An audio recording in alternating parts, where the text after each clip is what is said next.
අද අපි කියන්න යන කතාව සුමනා සහ ඇගේ පවුල ගැනයි. සුමනගේ පවුලේ හිටියේ ඇගේ සැමියයි දූවරු දෙන්න පමණයි. සුමනගේ සැමියා දවස පුරාම බීමතින් ඉන්න බේබද්දෙක්. ඔහු සුමන එක්ක හැමදෑම රණ්ඩු කළා. දවස ගෙවිලා රෑබෝ වෙද්දී සුමනයි ඇගේ දූල දෙන්නයි පුදුම බයකින් තමයි හිටියේ. බීමතින් පැමිණ සුමනටයි දූල දෙන්නටයි පහර දීම ඇගේ සැමියා පුරුද්දක් කරගෙන හිටියා. ආර්ථික අපහසුතා මැද සුමනා තම දරුවන් දෙදෙනාගේ කුස පිරවීමට කුලී වැඩ කරමින් පුදුම කටුක ජීවිතයක් තමයි ගත කළේ.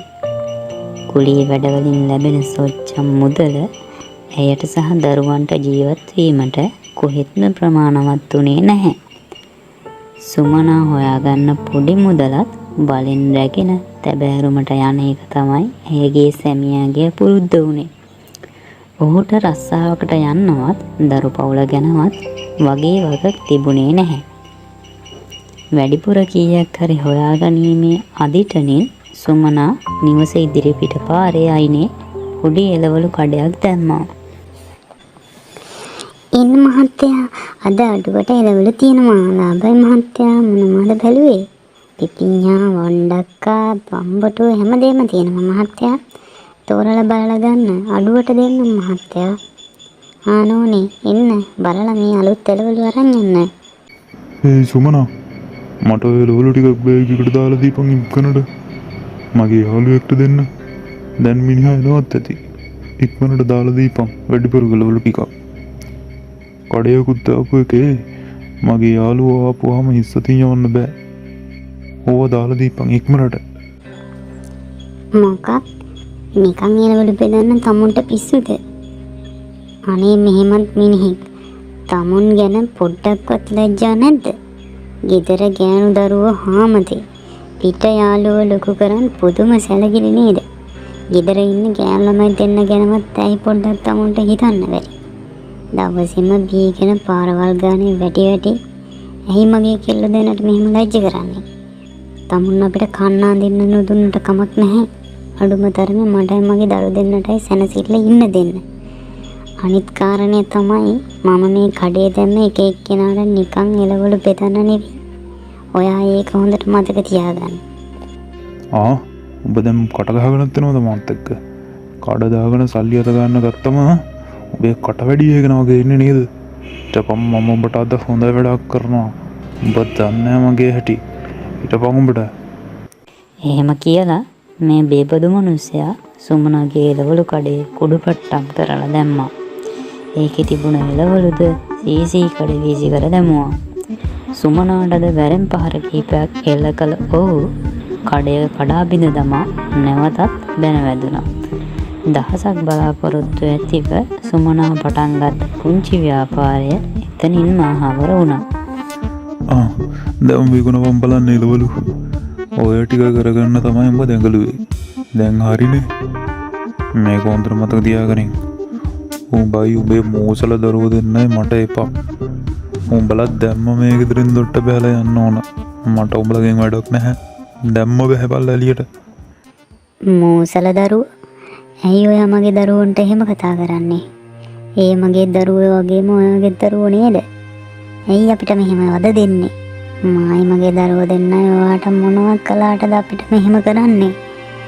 දරුවන්ගේ බඩකට පුරවන්නයි මේ එළවලු කඩේ දැම්මේ. දැන් ඒකත් විනාසයි. මේ දේ හොඳට අහගන්න. අපි මේ ගෙදරින් කොහොමඩවත් යන්නේ නැහැ. අපිට යන්න තැනක් ඇත්තෙත් නැහැ. අනික මේ ගේ හැදුවේ මගේ මහන්සියෙන් උපයාගත් සල්ලි වලින් මිසක් ඔයාගේ සල්ලියකින් නෙවෙයි. උඹට මෙච්චර හයියක් මට මෙහෙම කතා කරන්න. මාත් එක්ක කට ගහගෙන ඉන්න බාරිද? ඊටපම් මම අද උඹට හොඳ පාඩමක් උගන්වන්නම්. මම අද උඹ විතුරු කරන්නේ නැහැ. මේ විදිහට සුමනා සහ ඇගේ සැමියා අතර රණ්ඩුව ඇවිලී දුරදිග ගියා. බීමතින් සිටි මේ බේබදු මිනිසයා සුමනාට අමානුෂික ලෙස පහර දෙන්නට වුණා. තම මවට පහර දීම බලා සිටීමට බැරිම තැන සුමනාගේ ලොකු දුවද රණ්ඩුව මැද්දට පැන පියාව නතර කිරීමට උත්සාහ කළා. මෙහිදී පියා වැරෙන් ගෙසූ පාපහරක් ලොකු දුවගේ පපුවේ වැදී එතනම ඇද වැටුණා. ඇයට සිහි නැති වී තිබුණා. අනේ දුවේ ඔයාට මොකද්ද වුනේ? ගහපු පාරක් වැදුණා නේද? අනේ දෙයනේ මොකද්ද මේ වුනේ? අනේ කවුරුවත් නැද්දෝ? අනේ දුවේ නැගිටින්නකෝ. මිනිහෝ මේ බලනවා දුවට තමුන් ගහපු පාරක් වැදුණා. කෙල්ලට මොකක් කරි වෙලා ඉක්මනට මොනවා හරි කරනවා. මිනිහෝ කොහෙද යන්නේ? අනේ දෙයනේ කවුරුවත් නැද්ද අපිට උදව් කරන්න?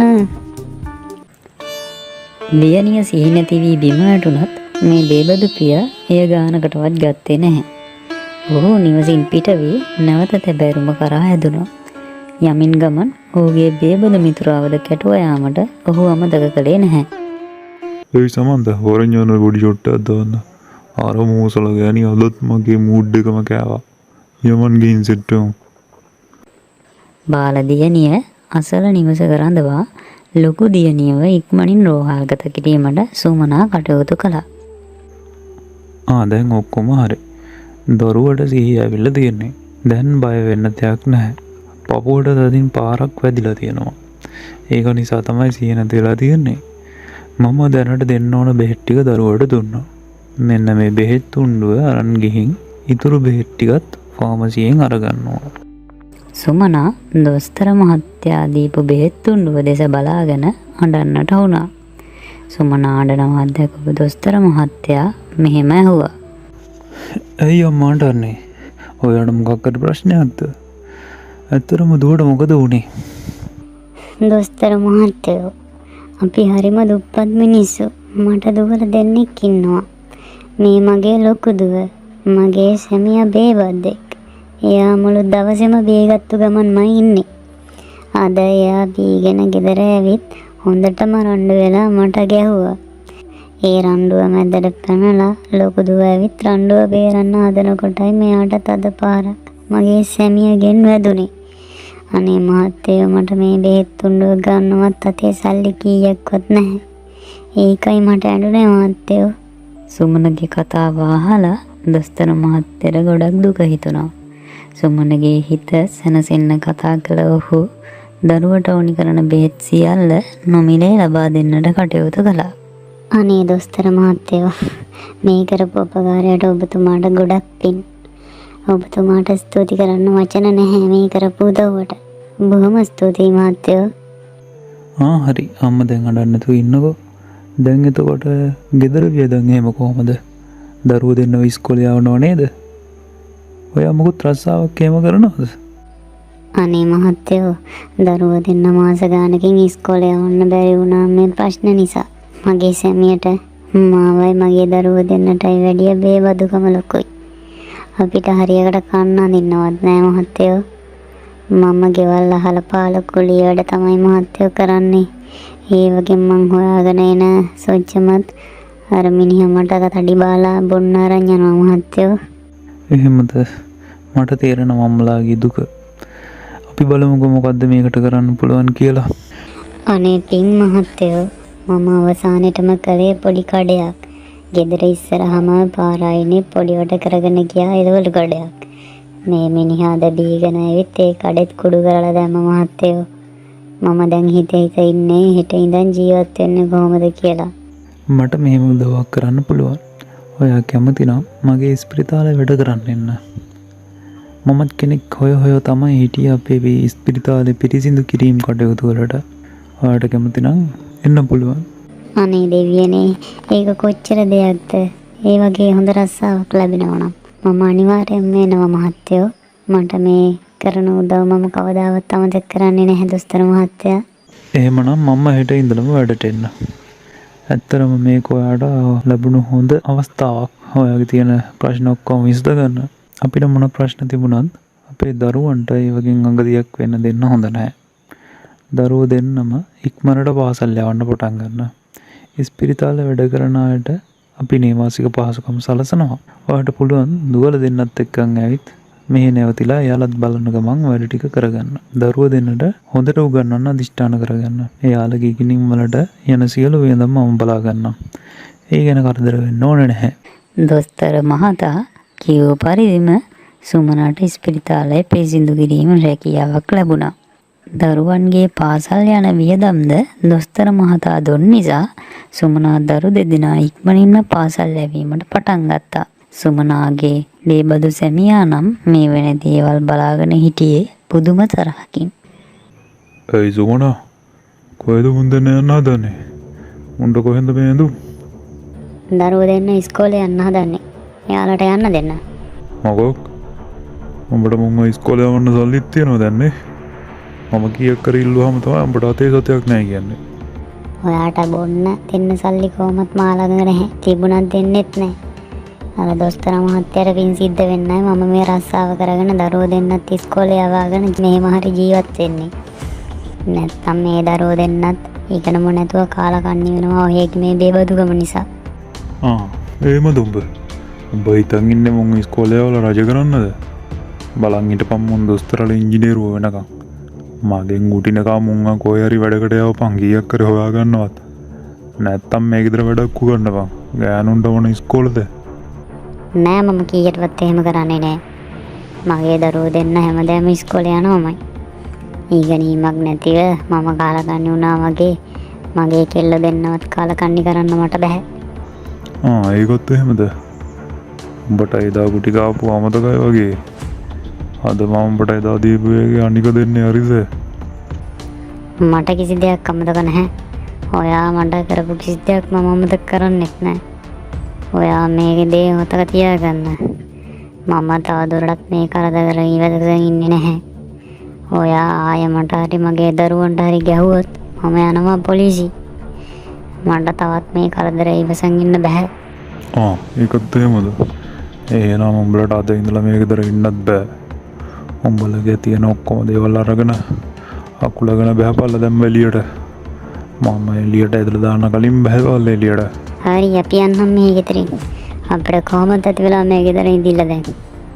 කියූ පරිදිම සුමනා දරු දෙදෙනා සමග සැමියාගේ නිවසින් පිටව දොස්තර මහතා සපයා දුන් නේවාසිකාගාරයට ගියා. සුමනාගේ සැමියා සිතුවේ සුමනා හැමදෑම මේ දේවල් ඉවසාගෙන සිටීවි කියලා. නමුත් මේ විද්දිත් සුමනාගේ ඉවසීමේ සීමාව ඉක්මවා ගොස් තිබුණා. සුමනාට මෙන්ම දරු දෙදෙනාටද මේ ගෙදරින් ඉක්මනින් පිට වී යාමට දැඩි වමනාවක් තිබුණා. දොස්තර මහත්තයෝ, අද මම තීරණයක් ගත්ත මහත්තයෝ. අපි තවදුරටත් මගේ සැමියාගේ ගෙදර ඉන්නේ නැහැ කියලා. ඔහු නිතරම අපට ගෙදරින් යන්න කියලා තර්ජනය කරනවා. මටවත් මගේ දරුවන්ටවත් ආයේ ඔහුගෙන් වැඩක් නැහැ. අපි අපේ පාඩුවේ මින් පස්සේ ජීවත් වෙන්න තීරණය කළා මහත්තයෝ. අපි කැමතියි ඔබතුමාගේ ස්පිරිතාලේ නේවාසිකාගාරයේ පදිංචි වෙන්න. මට පුළුවන් එතන ඔයාලට ලෑස්ති කරලා දෙන්න. බොහොම පින් මහත්තයෝ මේ කරන උපකාරවලට. එතකොට මට පුළුවන් ඔබතුමාගේ ස්පිරිතාලේ රැකියාවත් හොඳින් කරගෙන දරු දෙන්නවත් හොඳින් බලා ගන්න. සුමනාගේ කතාව අහලා දොස්තර මහතා ගොඩක් සංවේදී වෙනවා. එතනම බිත්තියේ එල්ලා තිබුණු දොස්තර මහතාගේ අම්මාගේ පින්තූරය දෙස බලාගෙනම ඔහු මොහොතක් නිහඬව සිටියා. දන්නවද සුමනා මහත්මිය, මේ පින්තූරේ ඉන්නේ මගේ අම්මා. මගේ අම්මත් ඔයා වගේම නොසෑහෙන්න ප්‍රශ්නවලට මුහුණ දීපු කෙනෙක්. මගේ තාත්තා මම පුංචි කාලෙදිම මිය ගියා. මට උගන්වන්න මගේ අම්මා තැන් තැන්වල කුලී වැඩ කළා. ගෙවල් වල බැල මෙහෙවරකම් කළා. මට අද මගේ අම්මව මතක් වුණේ ඔබතුමිය නිසා. එදා මගේ අම්මත් ඔබතුමිය වගේම මේ විදියට අසරණ වෙලා ඉන්නේ නැති කියලා මට මතක් වුණා. මට ඇත්තරම සතුටුයි ඔබතුමියට උදව් කරන්නට පුළුවන් වීම ගැන. දරුවන්ට හොඳින් උගන්වලා හොඳ තැන්වලට යවන්න මගේ අම්මට තිබුණු උත්සාහය කැපවීම මම අද ඔබතුමියගෙන් දැක්කා. මගේ අම්මත් මීට අවුරුදු 2කට කලින් මිය ගියා. ඇය මිය ගියේ ඇගේ බලාපොරොත්තු ඉටු කරගත්ත කෙනෙක් විදියට මාව වෛදිකරෙක් කරලා. මටත් සතුටුයි ඇයගේ මහන්සියට මට සාධාරණ යුතුයකමක් ඉටු කරන්න පුළුවන් වුණ එක ගැන. දොස්තර මහතා කියපු දේ අහලා සුමනාටත් කඳුළු ආවා. එයාගේ හිතට තව තවත් ධෛර්යය ලැබුණා. මේ ජීවිතේ කොයිතරම් අමාරුකම් තිබුණත් දරුවන් වෙනුවෙන් කැප වෙන්න එයා අදිෂ්ඨාන කරගත්තා. කාලය සෙමින් ගෙවි ගියා. සුමනාගේ දරුවන් පාසල් ගිහින් හොඳින් ඉගෙන ගත්තා. අම්මේ අද අපේ අවසාන වාර විභාගයේ ප්‍රතිඵල ආවා. මම පන්තියේ පළවෙනියා. ඔව් අම්මේ, මේ බලන්න අපේ රිපෝට්. මමත් අපේ පන්තියේ පළවෙනියා අම්මේ. අනේ දෙවියනේ, මගේ දුවල දෙන්නටම උදසරණයි. ඔයාලා දෙන්නා ගොඩක් හොඳින් වැඩ කරපු නිසා ඔයාලට මේ ප්‍රතිඵල ලැබිලා තියෙන්නේ. කොච්චර හොඳද ඔයාලා දෙන්න. අපේ ජීවිතයේදී අපි ගන්නා සමහර තීරණ අපේ ජීවිතය කොයි ආකාරයට වෙනස් වන්නේදයි තීරණය කරනවා. ජීවිතේ ගන්නා අමාරුම තීරණයක් හොඳින් කල්පනා කරලා සුමනා ගත්තු නිසා ඇයගේ මෙන්ම ඇගේ දරුවන් දෙදෙනාගේද ජීවිත යහපත් අතට වෙනස් වුණා. දවසක සුමනාගේ දරුවන් දෙදෙනාද දොස්තර මහතා වගේම හොඳ තැනකට යාවි කියලා අපි හිතනවා. සුමනා වගේ අය කොයිතරම්නම් අද සමාජයේ මේ මොහොතේදීත් දුක් විඳින්මින් ජීවත් වෙනවා ඇතිද? ඒ හැමෝටම මේ කතාවේ ඉන්න දොස්තර මහතා වගේ චරිත හමු වුණොත් ඒ දුක් විඳින ජීවිත කොයිතරම්නම් සුන්දර වෙයිද? දොස්තර මහත්මයා වැනි චරිත තව තවත් මේ සමාජයේ බිහි වේවා කියා අපි ප්‍රාර්ථනා කරනවා.